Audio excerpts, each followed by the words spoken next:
Now, Celtic can take a huge step towards the next stage of the Champions League if they can beat Young Boys tomorrow. Brendan Rodgers' side are training now. And I tell you what, we can join Gordon Duncan. Very good morning to you, Gordon.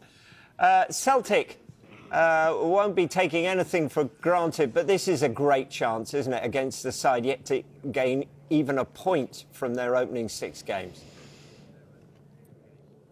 Yeah, absolutely. I think when this new Champions League format was announced, everyone was trying to figure out the points total you would need to get progression. 10 points has always been that magic number for most people, if you believe the supercomputers. Celtic sit on 9 points, and as you mentioned, a home game against the team bottom of the Champions League.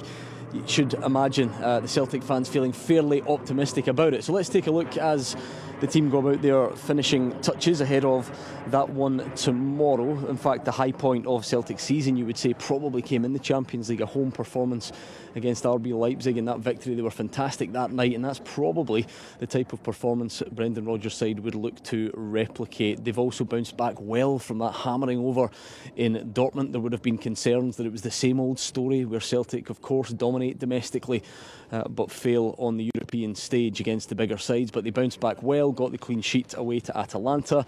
Perhaps slight frustrations at not managing to get a home win against Bruges, but they were a very good side on the night. And as we've said, this does set it up perfectly. It's such a massive game in many ways.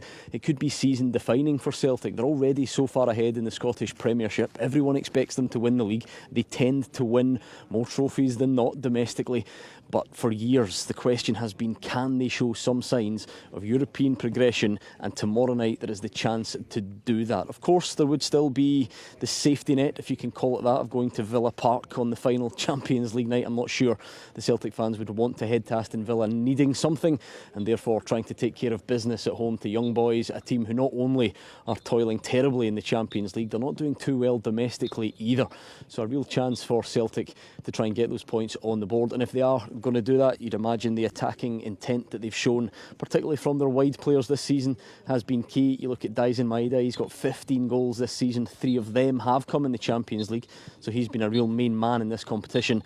And Nicholas Kuhn has got 16 goals in all competitions this season as well. The good news for the Celtic fans, everybody seems to be fit and out there this morning. No James Forrest, but we've known about that for a while. He's more of a longer term injury worry, but everybody else seems to be there. That midfield area stacked with options: Engels, Hatate, the captain Callum McGregor, who got his 7th goal of the season at the weekend. But then options like Paulo Bernardo, Luke McCowan. It's an area that Brendan Rodgers has some big decisions to make. You would imagine Kyogo will lead the line. There's been a bit of speculation about his future during this January window, but he's here and tends to be the man that leads the line on these big occasions. And it certainly is a big occasion. Huge chance for Celtic to pretty much seal progression.